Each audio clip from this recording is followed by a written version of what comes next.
안녕하십니까. 실전경매 노하우 98번째 시간 앤손입니다. 오늘부터 3시간에 걸쳐 재개발에 관한 이야기를 하겠습니다. 주변에 보시면 재개발로 인해 큰 돈을 버신 분이 많을 겁니다. 재개발은 비교적 적은 비용으로 낡은 주택을 구입하여 향후 아파트를 분양받을 수 있는 투자 방법인데요. 입지는 좋지만 주거 환경이 열악한 경우 큰 수익을 얻을 수 있죠. 특히 요즘처럼 기존 아파트의 가격이 높은 경우 매력적인 투자 방법으로 볼 수 있습니다. 그럼 사례와 함께 강의를 시작하겠습니다. 오늘 저와 공부하실 내용은 재개발입니다. 많은 사람들이 관심을 가지고 있는 이 재개발의 가장 기본적인 내용을 설명드리고 또 이와 관련된 사례를 설명해 드리겠습니다. 재개발은 현 정부 들어와서 물론 그 이전에도 많은 재테크의 수단으로 많은 사람들이 이용했습니다만 현 정부에 들어와서 더 각광을 받고 있죠. 재개발과 재건축은 현재의 현 정부가 새로운 도시를 건설하는 것보다는 기존의 도시에 대한 노후한 것을 개선하고 주거 밀도를 높여서 그래서 공급을 늘리려고 하는 그러한 정책과 맞물려 있어서 앞으로도 계속 재테크의 수단으로서 아주 중요한 부분이 될 것 같습니다. 재개발과 관련해서 여러 가지 비슷한 단어들이 있죠. 지금 공부하려고 하는 재개발이 있고, 이과 관련해서 뉴타운이라는 말도 자주 쓰이죠. 그리고 재건축도 있습니다. 그 외에도 환경 개선 지역이냐 아니면 도심 개발이냐 이러한 여러 가지 세분화돼서 나누는데 가장 많이 쓰이는 이 세 가지가 어떤 쪽에 차이가 있는지 간단히 말씀을 드리죠. 재개발은 도시의 기반 시설이 노후하고 주거 환경이 정비가 안 되어 있어서 이것을 개선하려는 그러한 작업이죠. 여기에 비해서 재건축은 기반 시설은 나름대로 정비가 되어 있는데 단지 주택이 건물이 노후한 경우입니다. 그래서 재건축은 주로 아파트의 단지가 다시 지어지는 쪽이고 재개발은 주로 단독주택이나 다세대 주택이 밀집해 있는 지역을 새로이 도로를 내고 또 거기에 필요한 시설을 넣고 건물도 다시 짓는 그렇게 차이가 나는 것이 재건축과 재개발입니다. 뉴타운은 이러한 것을 모두 아우른 것이 뉴타운으로 보시면 되겠습니다. 재개발만 했을 경우 이것이 나름대로 개발에 있어서 여러 가지 문제가 발생할 수가 있고 난개발이 될 수가 있으니까 여기에 지자체가 개입하여서 재개발과 재건축을 한테 묶어서 좀 광범위한 범위로 개발하는 것이 뉴타운이라고 생각하면 되겠죠.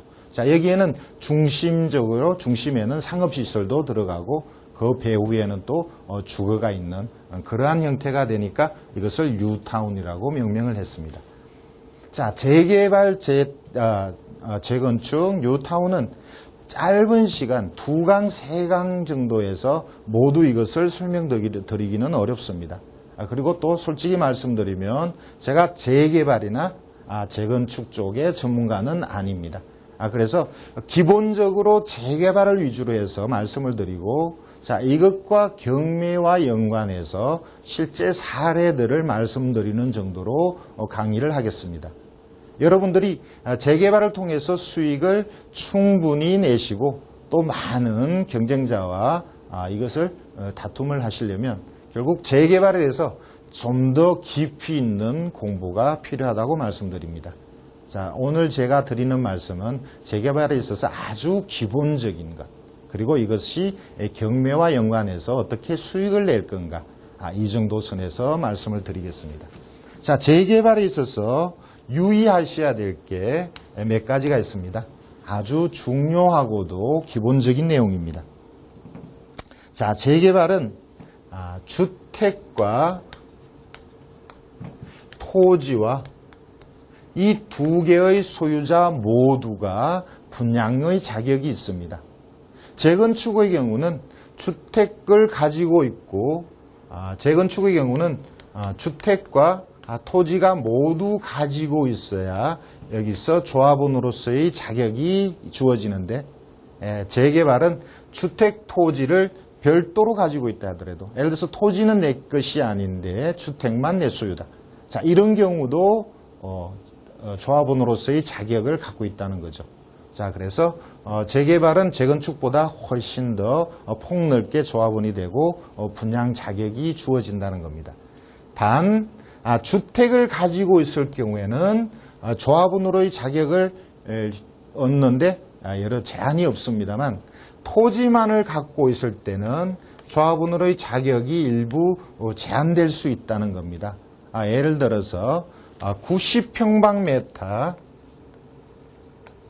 이하의 토지를 가지고 있을 때는 분양의 자격을 못 받을 수도 있다는 거죠. 자, 좀 더 구체적으로 설명을 드리면, 자, 90에서 30, 요 사이에는 반드시 무주택자여야 한다는 겁니다. 자, 세대원 전부가 무주택자여야만 이 사이의 토지를 소유할 때는 분양을 받을 수 있는 자격이 있고 30평방보다 이하일 때는 아예 주택을 분양받을 자격이 없다는 거죠. 자, 그리고 90평방 이상일 때는 무주택과 관계없이 토지만 소유해도 분양을 받을 자격이 있다는 것입니다. 자, 이런 내용을 여러분들이 꼭 알고 계셔야 되겠죠. 자, 그리고 만약에 90평방미터 이상일 때는 이것이 지목이 도로여도 분양의 자격이 있다는 것을 여러분들이 꼭 알고 계시기 바랍니다. 자, 경매로 도로가 많이 나옵니다. 자, 그 중에서 그것이 재개발 구역 안에 들어갈 때는 아주 유용한 투자 수단이 된다는 것이죠. 자, 그리고 또 중요한 걸 말씀드리면, 자, 주택은 개인의 소유인데 그 아래에 있는 토지가 국유지나 공유지일 때, 자, 이때도 역시 주택의 소유자는 분양의 자격이 주어진다는 겁니다. 자, 그런데 이 토지가 국공유지가 아니고 개인 소유일 때, 자, 이때는 주택의 소유자에게도 분양의 자격이 일부 제한이 될 수 있다는 것 역시 알고 계셔야 되겠습니다. 자, 이 주택이 82년 이전에 지어진 무허가일 때는 역시 주택의 소유자도 분양의 자격이 주어진다고 합니다. 82년 이후에 등기가 되지 않고 불법 건축물, 무허가 건축일 때는 이것은 분양의 자격이 없다는 거죠. 자, 그러니까 등기가 되지 않은 82년 이전의 무허가 건물도 주택은 분양의 자격이 있다는 걸 알고 계시기 바랍니다. 자, 그 다음에 중요한 것이 다세대에 대한 거죠. 자, 여기에 대해서 많은 말들이 있죠. 자, 왜냐하면 다가구를 자, 이것을 쪼개기 하여서 다세대로 만드는 경우가 많기 때문입니다. 여기에 대해서는 많은 제한들이 있고 또 많은 여론이 악화된 측면이 있습니다. 왜냐하면 다가구를 다세대로 잘게 쪼개서 조합원들이 워낙 급속도로 늘어나니까 결국은 재개발 사업을 추진하는 데조차 문제가 생기는 그런 경우가 많기 때문에 또 현 시점에서 이것이 여론이 좋지 않아서 분양권을 제한하고 있죠. 자, 그래서 다세대, 현재 다세대이지만 이것이 쪼개기에 의한 다세대일 경우 여러분들은 분양 자격이 있는지 없는지 좀 더 정확하게 판단을 하셔야 되겠습니다. 자, 그리고 다세대의 경우에 원칙적으로는 각 호수마다 분양 자격이 주어지죠. 그런데 다가구의 경우는 다가구는 하나의 토지, 하나의 주택이니까 한 가구만 분양 자격이 주어진다는 걸 여러분들이 알고 계셔야 됩니다. 자, 재개발 지역 내에서 다세대 빌라가 평당 1,500, 2,000, 3,000 이렇게 호가하는 것은 자, 이 다세대 자체에 하나의 분양 자격이 나오기 때문입니다. 자, 빌라에 비해서 훨씬 규모가 큰 다가구 주택의 경우는 자, 그 땅이 크고 건물이 커도 역시 분양은 한 가구밖에 되지 않으니까 자, 이것을 평당별로 보면 다세대가 훨씬 높게 거래가 되는 거죠. 다세대의 경우 평당 2천만 원, 3천만 원 대지 지분에 평당 2천, 3천에 거래되지만 다가구에 있어서는 평당 1,000, 1,500 이렇게 아주 격차가 있게 거래되는 이유가 바로 그러한 것이 때문입니다. 자, 지금까지 제가 말씀드린 게 아주 이게 요약화되고 이론화되지 않은 내용이긴 하지만 나름대로 중요하다고 생각되는 것을 말씀을 드렸습니다. 제가 서두에 말씀드린 것처럼 재개발 쪽은 제가 전문가가 아니기 때문에 사례를 통해서 지금까지 말씀드린 내용을 좀 더 부연해서 설명을 드릴까 합니다. 자, 저와 함께 자료를 보실까요? 서울시 북가자동에 토지가 경매로 나왔습니다. 자, 토지 133평방미터입니다. 여기서 이 사건에 있어서는 토지의 면적이 중요합니다. 자, 133평방미터고 건물이 있다고 하는데 건물은 경매에서 제외되었습니다.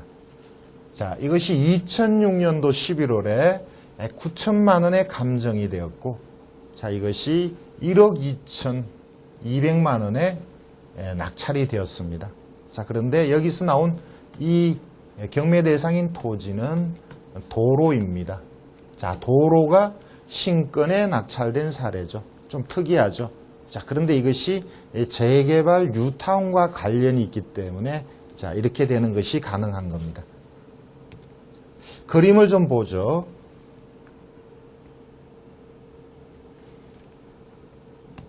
자, 주택가의 도로가 경매 대상입니다. 자, 보시다시피 여기 약간 붉게 칠해진 이 도로가 경매 대상이죠. 자, 보통의 주택가에 있어서 이 도로는 사실 아무런 소용이 없다고 해도 과언이 아닙니다.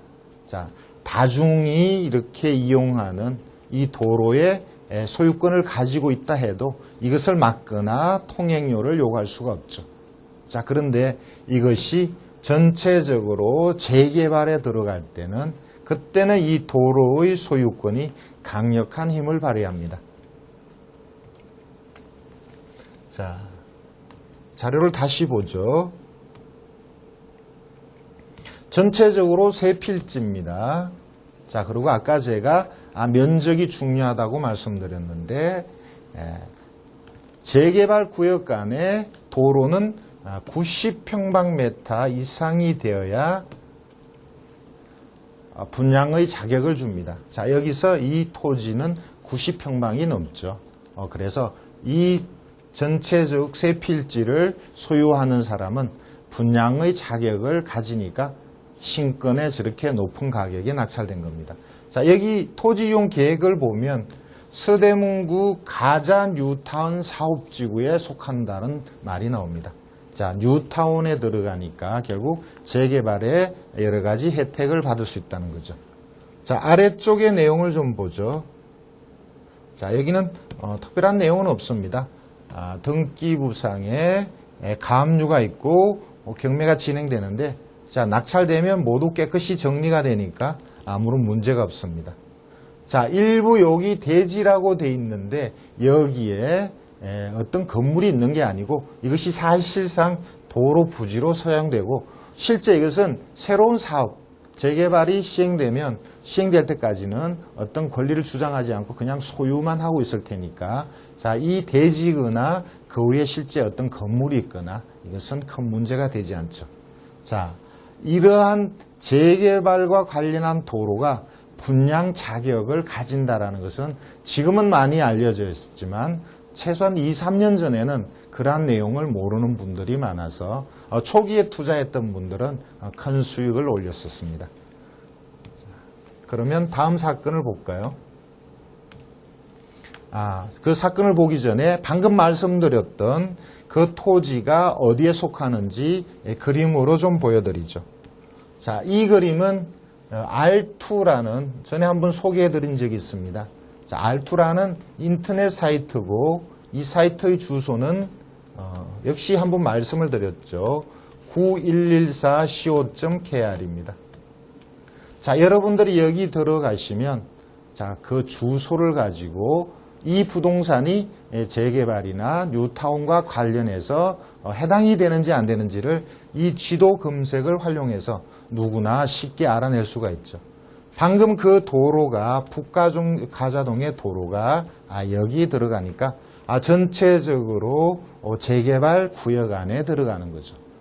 자, 이러한 판단을 누구나 쉽게 할 수 있는 사이트가 이곳에 있고 또 재개발이나 재건축과 관련해서 여러분들이 의문나는 점, 거래가 어떤지, 평당 가격이 어떤지 이러한 내용도 이 안에서 많은 도움을 받으실 수가 있습니다.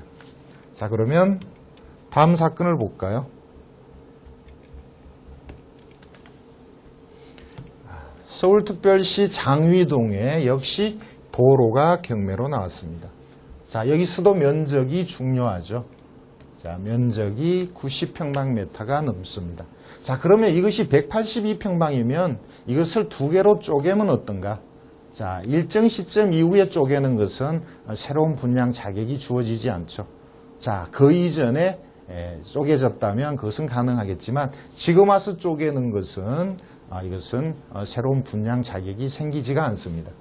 자, 이건 역시 1억 3,600에 감정되었고 도로가 역시 신건에 1억 7,600만 원에 낙찰이 되었습니다. 자, 그림을 같이 보실까요? 자, 그냥 주택가의 평범한 좁은 도로죠. 골목길입니다. 자, 자료를 다시 볼까요? 자, 여기 자료를 보시면 자, 일반 주거지역이다 이런 내용이 나오고요. 현황이 도로라는 내용이 나옵니다.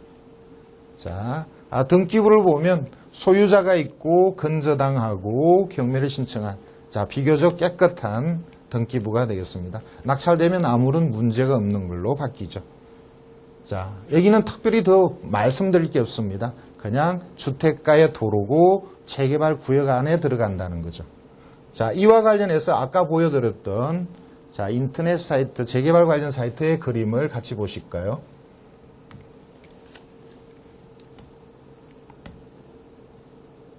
자, 조금 전에 봤던 것이 장위동이었습니다. 역시 장위동에 이 안에 들어가는 도로가 되죠. 자, 그래서 전체적으로 여기가 장위동 뉴타운이 아닌가. 자, 이렇게 보는데 이 안에 포함되니까 도로도 분양 자격을 가질 수 있다는 겁니다. 자, 그러면 또 다음 사례를 보죠. 자, 다음은 수원시에 빌라가 경매로 나왔습니다. 자, 보시다시피 많은 사건 번호가 있습니다. 그래서 16개의 빌라가 한참에 한 동 전체가 경매로 나온 거죠. 자, 그 중에서 지금 보시는 자, 빌라 19평방미터입니다. 빌라라기보다는 원룸에 가깝죠. 자, 이것이 3,400에 감정이 되고 자, 이것이 한 번 낙찰됐다가 포기한 이후에 재경매에서 2,800에 낙찰됐습니다. 자, 이 빌라는 여러 건이 낙찰받고 포기하고 재경매한 사건이 많았습니다. 자, 그 이유가 뭘까요? 자, 그림을 보겠습니다. 자, 그냥 보통의 빌라죠. 자, 그리고 이것이 수원역에서 가까운 빌라가 되겠습니다. 자, 여기 그림이 잘려 있습니다만 자, 이렇게 철도가 지나가고 여기가 수원역입니다. 자, 수원역에서 가까운 거리죠. 걸어서 한 5분, 10분 정도의 거리인데 자, 제가 알기로는 이 일대가 재개발과 관련이 있습니다. 자, 재개발과 관련이 있는데 왜 감정가보다 낮은 금액에 낙찰되고 또 포기하고 했을까? 자, 그것은 이 지역이 재개발 중에서도 일반적인 재개발과 다른 주거 환경 개선 지역이기 때문입니다. 자, 재개발 중에 주거 환경 개선 지역이 있는데 여기서는 여기를 일대를 완전히 없애고 새로 짓는 것이 아니고 기존의 건물을 대체로 그대로 살리면서 자, 주변의 기반시설, 도로를 넓힌다든가 이런 정도로만 재개발과 관련되어 있기 때문에 자, 그래서 특별한 분양 자격이나 이런 거하고 관련이 없어서 이것은 저렴하게 낙찰된 겁니다. 자, 여러분들도 재개발이 모두 수익이 되는 게 아니라는 것. 그 경우에 따라서는 주거환경 개선 지구일 경우에는 자, 이게 전반적으로 다시 없애고 새로 건축을 하는 것이 아니라는 것을 알고 계셔야겠습니다. 자, 자료를 좀 더 볼까요? 자, 여기 자료를 봐도 특별한 문제는 없습니다. 등기부상에 말소기준 권리 이후로 모든 것이 지워지고요. 자, 임차인에 대한 기록은 나오지 않습니다. 자, 방이 하나고, 자, 그래서 원룸과 같죠. 자, 이 사건과 관련해서 아까 말씀드렸던 재개발 사이트에서는 어떻게 표시되는지 같이 보실까요?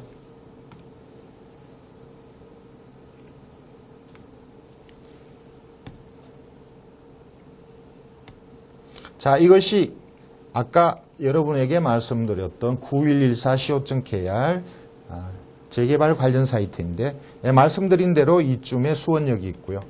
이 전체가 재개발로 되어 있지만 여기 초록색은 재개발이죠.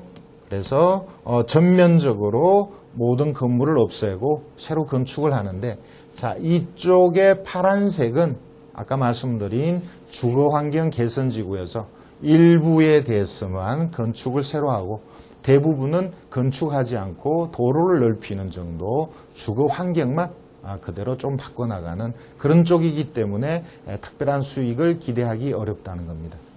자, 그러면 다음 사례를 말씀드릴까요? 자, 다음은 서울의 아현동의 빌라가 경매로 나왔습니다. 자, 여기에 협동주택이라는 말이 나옵니다. 자, 빌라와 보통, 빌라가 아니고 보통은 다세대라고 하죠. 다세대와는 조금 다른 서울시에서 오래전에 다세대와 비슷한 개념의 협동주택이라는 것이 있었다고 합니다. 자, 내용을 좀 보죠. 자, 빌라고 토지와 건물이 이것이 집합건물처럼 되어 있지 않고 지분처럼 되어 있습니다. 자, 다시 말씀드리면 일종의 다가구로 되어 있다는 거죠. 다가구인데 이것이 여러 사람이 소유하고 있는 자, 이런 형태입니다. 자, 외형상으로는 다가구이고 실제 내부적으로는 여러 사람이 지분을 갖고 소유하고 있는 그러니까 빌라와 같죠. 자, 이것이 8,600에 감정되고 높게 낙찰이 되었다가 대금 납부를 포기한 이후에 최종적으로는 1억 800에 낙찰되었습니다. 자, 주변을 좀 볼까요?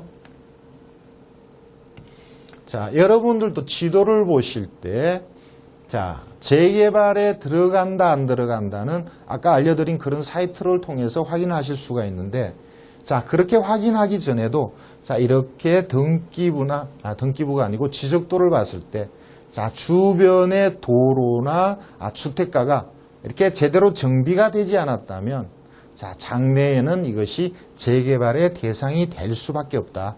자, 이렇게 판단하는 게 중요하다고 생각합니다. 자, 일일이 재개발이 지정되었다, 안 되었다, 이걸 가지고 투자하기에는 너정감이 있죠.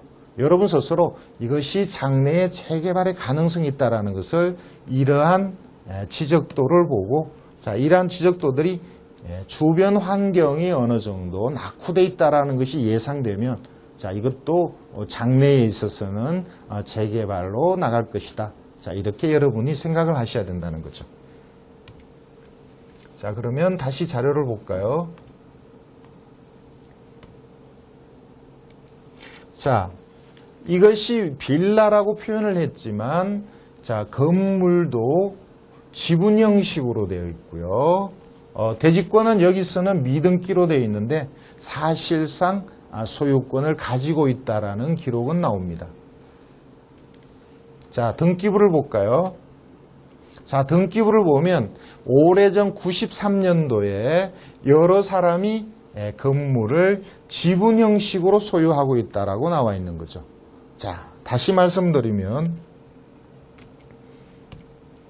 보통의 빌라라면 자, 이렇게 여러 개의 한 동의 건물이 예를 들어서 8가구, 10가구 별도로 등기가 되어 있죠.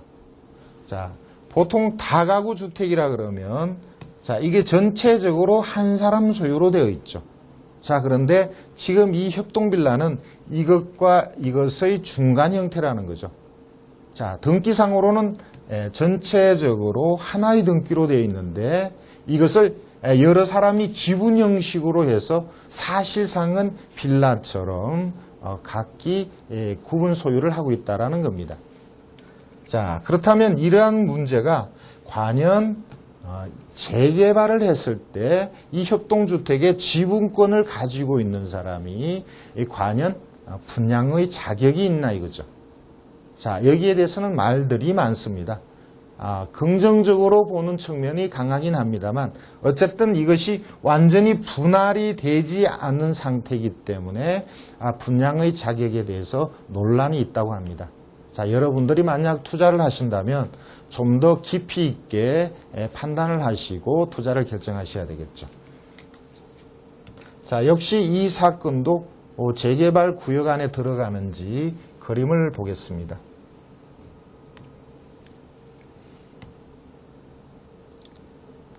자,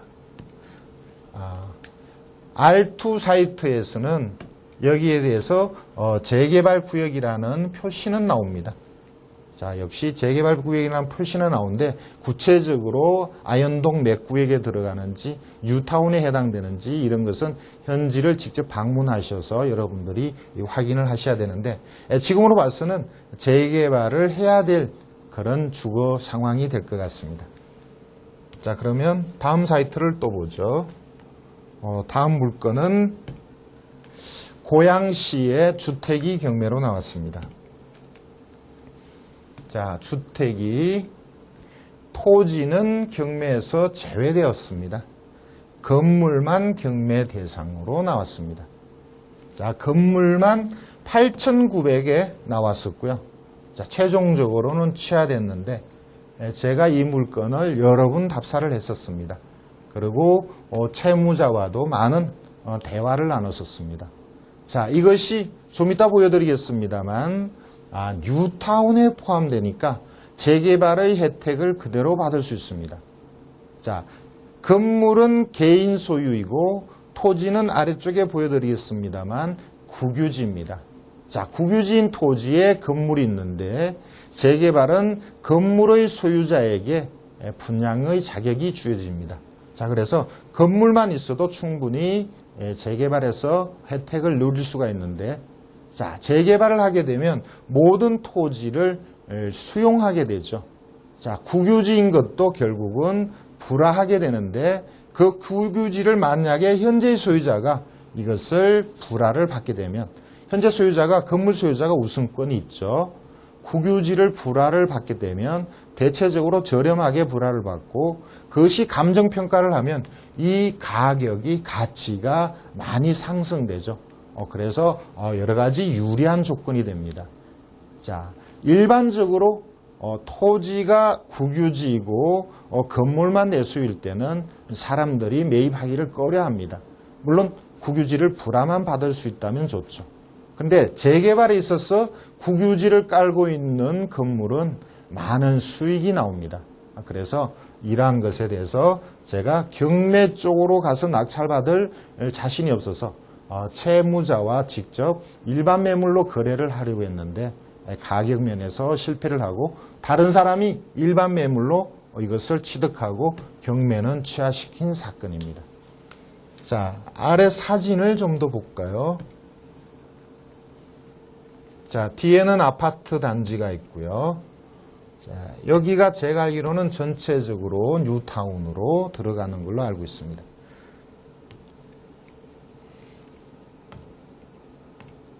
자, 이 사건에 있어서는 자, 건물은 경매 대상이 되고요. 제시외 건물도 모두 포함됐습니다. 임차인의 내용이 조금 복잡한데, 자, 조금 설명을 드릴까요? 자, 여기서 등기부상의 말소 기준은 2003년 가압류입니다. 금액은 많지가 않습니다. 600만 원인데요. 자, 이 가압류를 기준으로 보면 대항력이 있는 사람이 3사람이 있습니다. 자, 그런데 이 사람들은 확정도 빠르니까 1순위로 배당을 받을 테고, 자, 정시도 확정이 있으니까 1순위로 배당받습니다. 자, 그런데 여기는 전입은 빠르고 확정이 없습니다. 자, 제가 볼 때는 가짜 위장의 임차인의 가능성이 있어서 직접 본인을 만나봤는데, 자, 오래전부터 2층에 사는 진정한 임차인이 맞다고 합니다. 자, 그렇다면 이 물건은 별도로 3,200이라는 보증금을 내가 부담해야 되죠.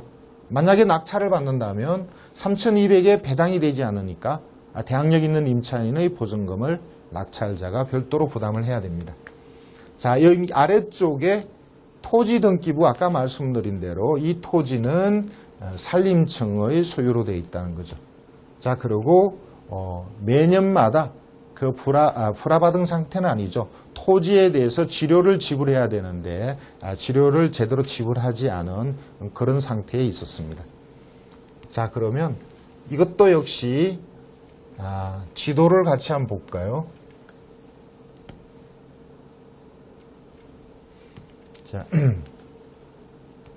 자, 지금 보는 것이 능곡 뉴타운이라고 합니다. 그리고 요 안에 들어가니까 뉴타운에 포함되는 물건이 되겠죠. 자, 그러면 마지막으로 재건축 하나만 말씀을 드리죠.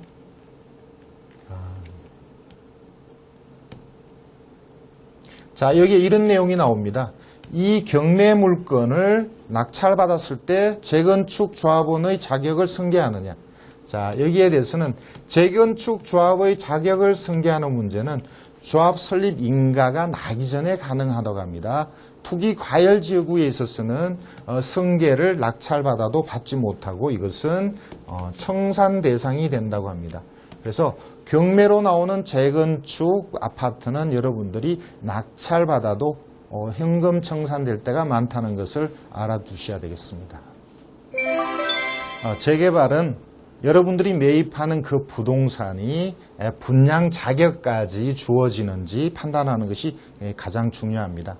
그리고 재개발은 분위기에 편성해서 너무 거품이 있다는 의견들이 있습니다. 재개발에 대한 투자를 하실 때 그 각 지구별로 추진 일정과 예상되는 수익을 충분히 판단하시고 신중하게 결정하시기 바랍니다.